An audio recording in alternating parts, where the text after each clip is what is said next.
దత్త. హర నమ పార్వతీపతే హర హర మహాదేవ హర. శ్రీ గురుభ్యో నమో నమ. శ్రీమన్మహాగణాధిపతయే నమ.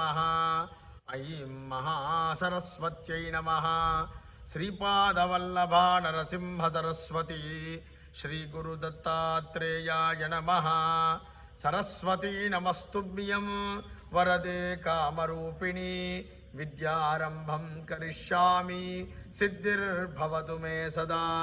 గురవే సర్వలోకానాం విషజే భవరోగిణాం నిధయేత్ సర్వవిద్యానాం దక్షిణామూర్తయే నమః. అవధూత చింతన శ్రీ గురుదేవ దత్త. శ్రీ జ్యోతిర్వాస్తు విద్యాపీఠం అత్యంత వైభవోపేతంగా ప్రతిష్టాత్మకంగా నిర్మిస్తున్నటువంటి శ్రీ కైలాస ప్రస్థాన మహామేరు పంచముఖ ఉమామహేశ్వర స్వామి వారి యొక్క దివ్య దేవాలయంలో శిలా సంస్కరణ మహోత్సవం 16/8/2024 నాడు సాయంకాలం 5:04 నుండి అతి వైభవోపేతంగా నిర్వహించడం జరుగుతూ ఉంది. ఈ దేవాలయం 24/4/2017 నాడు చైత్ర బహుళ దశమి యందు శ్రీ శ్రీ శ్రీ మాధవానంద సరస్వతి స్వామి వారి యొక్క దివ్య కర కమలముల చేత ఏకకాలంలో 1000 మంది శివనామస్మరణ జరుపుతుండగా 11:58 దివ్య ముహూర్తంలో శంకుస్థాపన పూర్తి చేసుకొని గర్త కింది భాగం నుండి సుమారు 28 అడుగుల ఎత్తు కలిగినటువంటి 6000 సంవత్సరాల వరకు ఎటువంటి ప్రాకృతిక విపత్తులు కలిగినా కూడా తట్టుకునేటువంటి దృఢమైనటువంటి నిర్మాణాన్ని 8 లక్షల టన్నుల చేత ఈ 7 సంవత్సరాల కాలంలో విశ్రాంతి లేకుండా నిర్విరామంగా కొనసాగిస్తూ భగవత్ చైతన్యము ద్వారా పూర్తి చేయడం జరిగింది. దీనికి సహకరించినటువంటి భక్తులకందరికీ కూడా ఇంకొక మారు ఆశీస్సులను తెలుపుతూ ఇక రేపటి నుండి ఇక్కడ మహత్తరమైనటువంటి ఈ దేవాలయం ప్రారంభం కాబోతుంది. శిలా దేవాలయము శిలా సంస్కరణము ద్వారా ప్రారంభించడం జరుగుతుంది.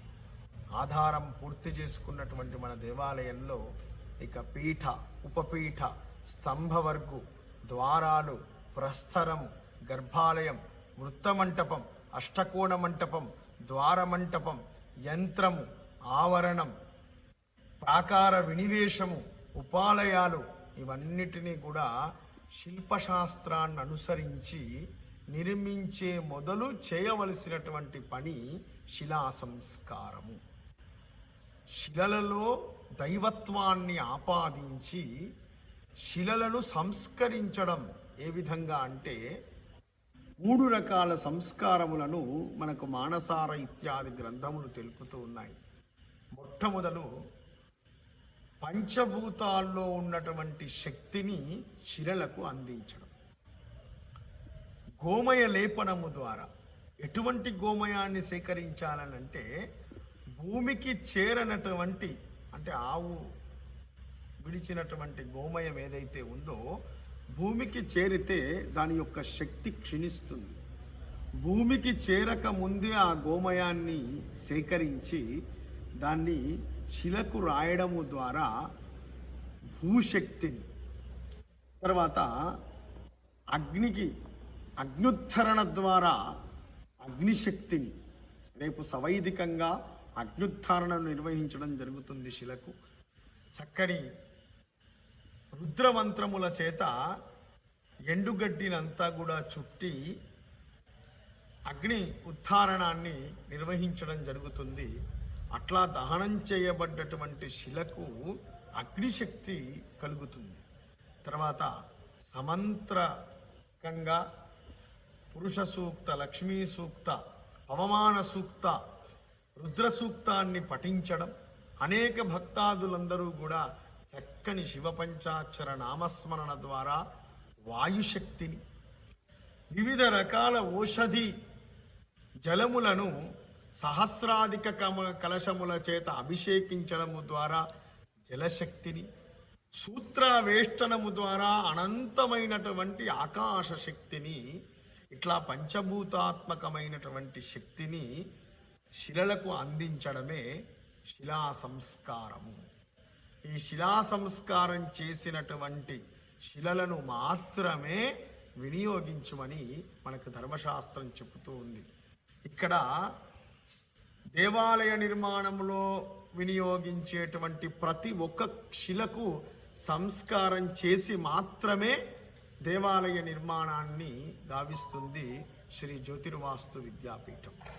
ఈ శిలా సంస్కరణని చూస్తే మానసిక, శారీరక, కర్మ ద్వారా ఉండేటువంటి వాచికమైనటువంటి దోషములు, మానసిక వాచిక వాక్ దోషములన్నీ కూడా తొలగింపబడతాయి.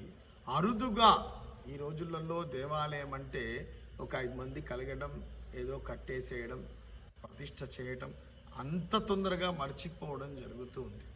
అసలు దేవాలయం అంటే మన జ్ఞానానికి సంపద. అది ప్రతి ఒక్కరిలో ఇటువంటి విజ్ఞానాన్ని కలిగించేటువంటి అరుదైన ఉత్సవము శ్రీ జ్యోతిర్వాస్తు విద్యాపీఠము ద్వారా శిలా సంస్కరణోత్సవం రేపు అనగా 16వ తేదీ రోజు సాయంకాలం 5:04 నుండి 8:30 వరకు నిర్వహించడం జరుగుతుంది.